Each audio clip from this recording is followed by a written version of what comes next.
ስፖርታዊ ጥንቅሮችን እያጋራናችሁ እንገኛለን። ከተወዳጁ የእንግሊዝ ፕሪሚየር ሊግ የመረጃ ሰዓታችን ጋር ቆይታ ስታደርጉ ታዲያ ላይክ፣ ሰብስክራይብ እና ሼር ማድረግ እንዳይረሳ። በሀሳብ መስጫ ሳጥናችን ላይ እንደ ሁልጊዜው ሀሳብ አስተያየታችሁን አጋሩን። በድጋሚ መልካም ቆይታ ተመኘን። በፕሪሚየር ሊግ ቶትንሃም ሆትስፐርስ ምናልባት ዘንድሮ አንድ የሚጠበቅበት ነገር አለ።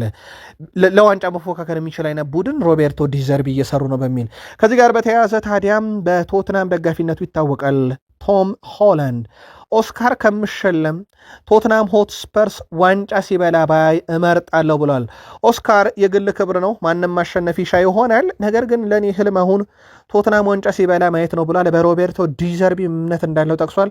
ሮቤርቶ ዲዘርቢ እንዳሰልጣኝም ቡድኑን አሁን እያደራጁበትም ባለው መንገድ እርግጠኛ ነኝ ሲል ተደምጧል። ሰንደርላንድ ከባርሴሎና ወጣቱን ተጫዋች ማምጣት ይፈልጋሉ። የባርሴሎናን ሮኒ የተባለውን ተጫዋች በነገራችን ላይ ሩኒ በወኪሉ በኩል ከበርካታ ክለቦች ጋር ድርድር እያደረገ ነው። ሰንደርላንድ አንደኛው ነው። የ20 ዓመቱ ተጫዋች በዚህ ክረምት ያው ባርሴሎና ይለቃል ተብሎ ይታሰባል። ከሰንደርላንድ በተጨማሪ እንደ ሊድስ ዩናይትድ፣ አስቶን ቪላ፣ ኤቨርተን የመሳሰሉ ክለቦች ከተጫዋቹ ወኪል ጋር ውይይቶችን አድርጓል። እስካሁን ባለ ሂደት ሰንደርላንድ ይፋ ጥያቄ ባያቀርብም ግን ዋነኛ ፈላጊ ሆነው እንቅስቃሴን እያደረጉ ነው። በሌላ በኩል አስቶን ቪላ በዝውውር መስኮቱ ሌላኛውን የባርሴሎና ተጫዋች ፌራን ቶሬስን ለማምጣት ፍላጎት አለው። ቶትንሃምም ሌላኛው ፈላጊ ነው። አትሌቲኮ ማድሪድ በዝውውር መስኮቱ ላይ እንዳለ ይታወቃል። ከዛ ውጭ ደግሞ የፌራን ቶሬስን ዝውውር ለማጠናቀቅ ፓሪሰን ጀርሜንን በዝርዝር ውስጥ ተካቷል። ባርሴሎናዎች ከ35 ሚሊዮን ፓውንድ በላይ ይጠይቁበታል ተብሏል። ይህንን ተጫዋች በርካታ ባርሴሎናውያን ሽያጩን ባይደግፉትም ኤቨርተኖች በውሰት ከማንቸስተር ሲቲ ወስደው ሲያጫውቱት የነበረውን ጃክ ግሪሊሽን ቋሚ ማድረግ አማራጭ ነበራቸው፣ 50 ሚሊዮን ፓውንድ ቋሚ ከፈለጉ። ነገር ግን ውሉን እንደማያራዝሙ ካረጋገጡ በኋላ የተጫዋቹ ወደ ሲቲ መመለስ እርግጥ እንደሆነ ይታወቃል። ታዲያ ከዚህ ጋር በተያያዘ ውድ ቤተሰቦቻችን የኤቨርተን አሁናዊ ፍላጎት ግልጽ ሆኗል። ኤቨርተን ማስፈረሙን የተጫዋቹ ሁኔታ የተው ነው ከቀረበበት ገንዘብ ምክንያት ነው እንጂ ከተጫዋቹ አንጻር አይደለም። ስለዚህ ሲቲ ተጫዋቹን ለኛ መሸጥ ከፈለገ ከ5 እስከ 10 ሚሊዮን ፓውንድ በአጠቃላይ ተከፍሎ በሚያልቅ ሂሳብ ማለት ነው ዝግጁ ነን ብለዋል። ዴቪድ ሞይስ ተጫዋቹን ይፈልጉታል፣ ለቀጣዩ እቅዳቸው ነው።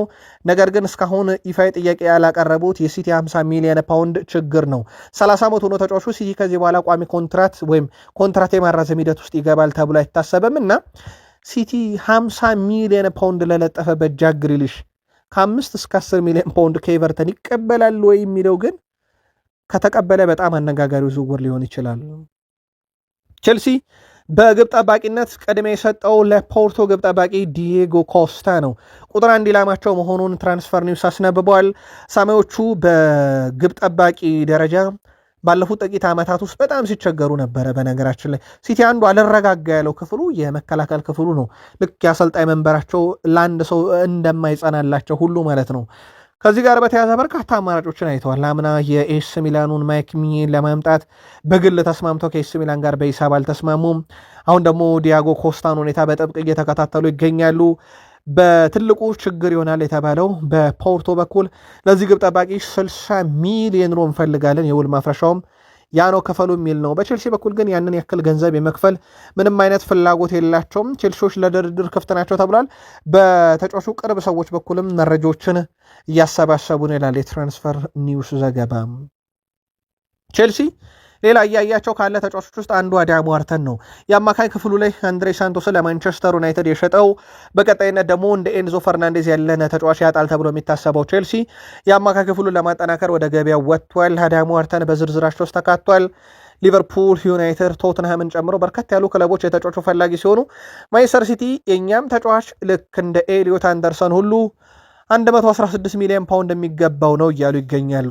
በነገራችን ላይ ካስታወሳችሁ ያ የኤሊዮት አንደርሰን ለተጫዋቹ ይገባዋል አይገባም አይደለም ጉዳዩ፣ ግን ያ ክፍያ ወጣም ወረደም ለሌሎች አማካይ ስፍራ ተጫዋች ማነጻጸሪያ መሆኑ አይቀርም። ይሄ ባይ ዲፎልት ማለት ነውና ምናልባት ይሄ ነገር የሲቲ ወዲያው ዝውውሩን መፈጸም ሌሎች ክለቦች ያላቸውን የአማካኝ ስፍራ ተጫዋች ልክ በዛው አይነት ቀመር እንዲሰሩ አድርጓልና ቼልሲም ቢሆን ገፍቶ ከሄደ ሲቲ ለኤሊዮት አንደርሰን የከፈላትን ሂሳብ ሲከፍሉ እንዳለው ፓላስ ቼልሲም በዛ ውስጥ ሊገደድ ይችላልና ሌሎች በርከት ያሉ ክለቦችን በአዳም ዋርተን ላይ ወደ ኋላ ያሉበት ዋና ምክንያት ይመስላል። ሌላው በቼልሲ በኩል የአጥቂ ስፍራ አማራጮቻቸው አሁንም በጣም ሰፊ ናቸው። ያው የሚጠብቁት ሽያጭን ነው።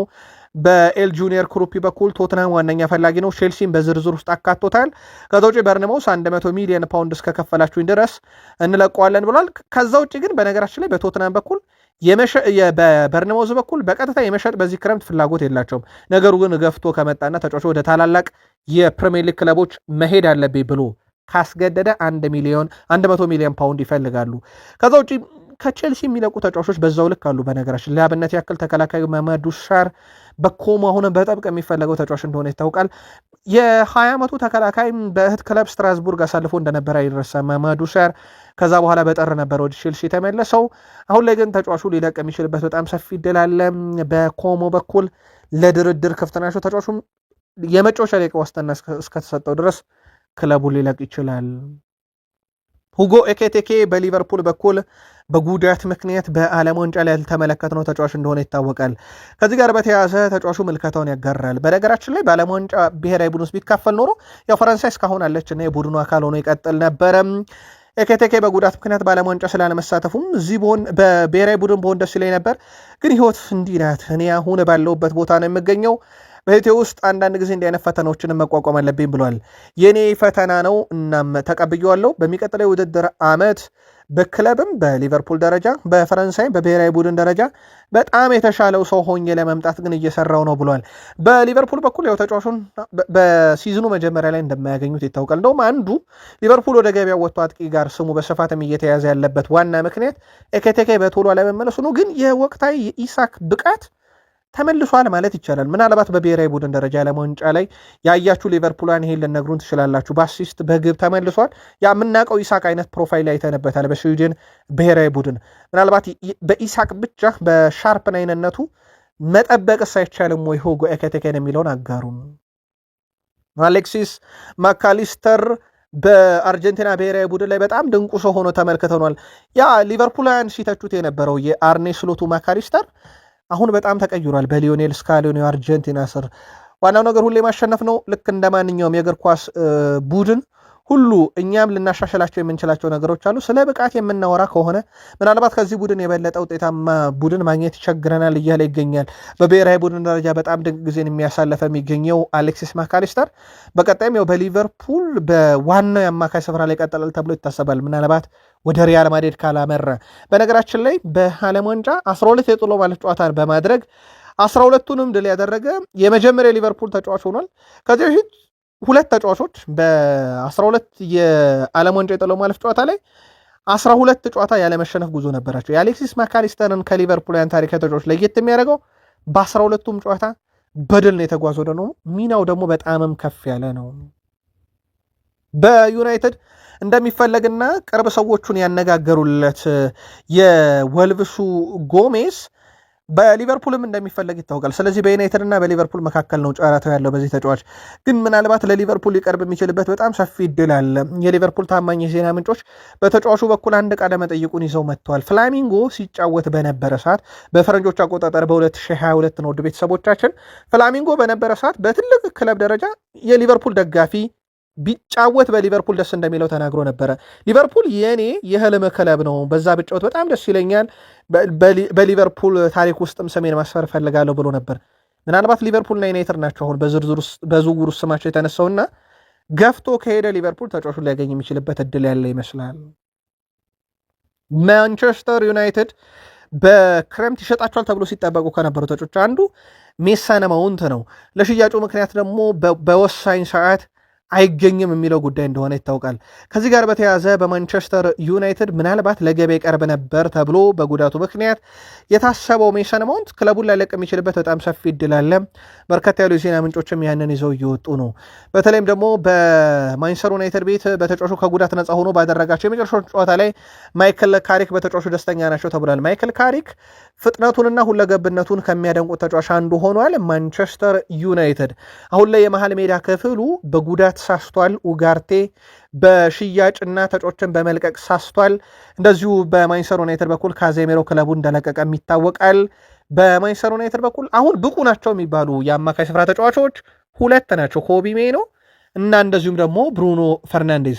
አንድሬ ሳንቶስ ፈርሟል። ገና የመጀመሪያ ዓመቱን ነው የሚያሳልፈውና በመጀመሪያ ዓመቱ የመላመድ ወጥነት ጥያቄ ሊነሳ እንኳን ቢችል ዩናይትድ ሌሎች አማራጮችን ወደ ገበያ ወጥቶ ለማምጣት የሚችለው ጥር ላይ ነውና ዩናይትድ ሜሰን ማውንትን ከመሸጥ ማቆየትን ቅድሚያ ሰጥቷል። መረጃው የዘሰን ስፖርት ነው። ሌላው በማንቸስተር ዩናይትድ ቤት በዝርዝር ውስጥ የተያዘው የሮማው ተጫዋች ማኖ ኮኔ የጉዳት ታሪኩ ጥሩ የሚባል አይደለም በነገራችን ላይ እና ዩናይትዶች ምናልባት ከሰሞኑ አንዳንድ ሚዲያ ላይ ታችሁ ከሆነ ዩናይትድ ኡጋርቴን አስቀምጦ በጉዳት ኡጋርቴን የመሰለ ተጫዋች አንድሬ ሳንቶስን አስፈረመ የሚል ብዙ ዘገባዎችን እየተመለከትን ነበረ። ይልቁንስ ዩናይትድ ማኖ ኮኔን ካመጣ ከዛ በላይ ሊያሳስበው ይገባል። የጉዳቱ ታሪክ ተጫዋቹ በ25-26 ሲዝን 5 የተለያዩ ጉዳቶች ያስተናገደ ሲሆን ቢያንስ 75 ቀናት በላይ ከሜዳ ውጭ ነበረ። ውድ ቤተሰቦቻችን ከ2 ወር በላይ ወይም ለ3 ወር ገደማ የተጠጋ ተጫዋቹ በተጨማሪም እስካሁን በአንድ ሲዝን ከ30 ጨዋታ በላይ ሙሉ 90 ደቂቃ ተጫውቶ አያቅም።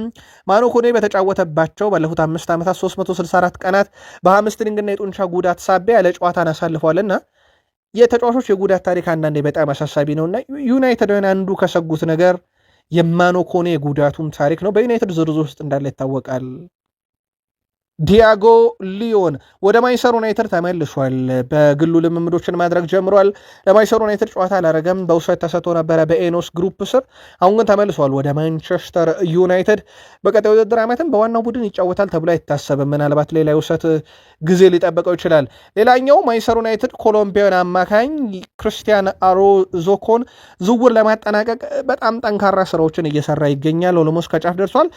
ባለተሰጥኦ ታዳጊም 18 ዓመት የሚሞላው ይሆናል። በነገው ዕለት ዩናይትድ በይፋ ተጫዋቹን ያስመዘግበዋል ተብሎ ይታሰባል። ልክ እንደ ሴኮ ኮኔ ሁሉም ሌላኛው ጥሩ የረጅም ጊዜ ተስፋ የተጣለበት ተጫዋች ነው። ማንቸስተር ዩናይትድ ተጫዋቹን ዝውውር ምናልባትም ነገ ይፋ ሊያደርግ የሚችልበት እድል አለ። በዩናይትድ በኩል በዓለም ዋንጫ እንደ ሌሳንድሮ ማርቲኔዝ ያለ ተጫዋቹ አሁንም ህልውናውን ከአርጀንቲና ጋር አስጠብቆ ያለ ነው። በመከላከል ስፍራ ላይ ይጫወታል። አርጀንቲና ስዊዘርላንድን በኢትዮጵያን ሰዓት አቆጣጠር ሊነጋጋ ሲል ገጥማ 90 ደቂቃ አለ እያለው የ1-1 ጉዞ 120 ደቂቃ አስፈልጎት ነበር በድምሩና የመጨረሻዎቹ ደቂቃ 2 ግቦች አርጀንቲናን ወደ ግማሽ ፍጻሜ እንድታልፍ ሲያደርግ ሌሳንድሮ ማርቲኔዝ በጨዋታው ላይ ድንቅ ቁጥር ነበረው። 98 ኳስ ንክኪ ነበረው። ከ13 ግንኙነት 10 አሸንፈዋል። 9 ፓሶቹ በጣም ልክ ነበሩ። ሶስተኛ የሜዳ ክፍል ላይ ከ3 ድሪብል 3ቱን አሳክቷል። 3 ኳስ ከግብ ክልል አርቋል። 3 ኳስ ነጠቀ። አንድም ተጫዋች ድሪብል አላደረገውም። በነገራችን ላይ ሌሳንድሮ ማርቲኔዝን ልክ አርሰናላውያን ስለ ኦዴጋርድ እንደጠየቅን ሁሉ ሌሳንድሮ ማርቲኔዝ ለዩናይትድ እና ሌሳንድሮ ማርቲኔዝ ለአርጀንቲና ንጻሬውን ግን እንዴት ታዩታላችሁ? ዩናይትዳውያን ጻፉልን። አርሰናል የዩሊያን አልቫሬዝን ጉዳይ አልተውም። በነገራችን ላይ እስከ መጨረሻውን የተፋለመበት አርሰናል ዩሊያን አልቫሬዝን ዝውውር ለማጠናቀቅ ከመጋረጃ ጀርባ ብዙ ጥረቶችን ወይም ከሚዲያ ከልሎ ብዙ ጥረቶችን ያደርጓል። እንደ ስካይ ስፖርት ዘገባ ከሆነ አርሰናል የዝውውር መስኮቱ ከመከፈቱ ጊዜ በፊት ጀምሮ የዩሊያን አልቫሬዝ አድናቂ ነበሩ።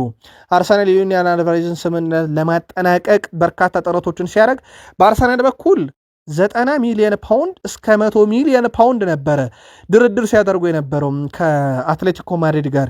ይፋዊ ድርድር አይደለም ግን ከመጋረጃ ጀርባ እስከ ስንት ሸጡታላችሁ እኛ እስከዚህ ያስበናል የሚለው ውይይቶች ነበሩ። ይፋዊ ጥያቄ አላቀረቡም በወረቀት ደረጃ። እኚህ የቃል ጥያቄዎች ግን ነበሩ ከመጋረጃ ጀርባ። አርሰናል እስከ መጨረሻዋ ቀን ግን ከዩሊያን አልቫሬዝ ዝውውር አልወጣም። መረጃው የስካይ ስፖርት ነው። በዝውውር መስኮቱ ላይ አርሰናሎች ያው የትሮሳርድን ጉዳይ በሳምንቱ አጋማሽ እንጠብቅ ብለን ቀነ ቀጠሮ ሰጥተናቸዋል። ወደ ቤሽክታሽ የሚያደርገውን ዝውውር ሁለተኛ የሚጠበቀውም ሰው ማርቲኔሊ ነው በዛ ቦታ ላይ የሚጫወተው። ጋብርኤል ማርቲኔሊ ግን ምናልባት በቀላሉ አርሰናል ላይ ለቅ ይችላል። ምክንያቱም ከ45 እስከ 50 ሚሊዮን ዩሮ በላይ ለጥፎበታል። ፈላጊዎቹ ይህን መክፈል ይኖርባቸዋል። ሮማ፣ ዩቬንቱስ፣ ባየር ሙኒክ በስፋት ስማቸው የሚነሳ ነው። ምናልባት ግን የአንድ አድማጫችንን ስም ስላልያዝኩ ነው በሀሳብ መስጫ ሳጥናችን ላይ ሊቨርፑላን ሁሌ ለሽንፈታቸው ጆታን ያሳበባሉ።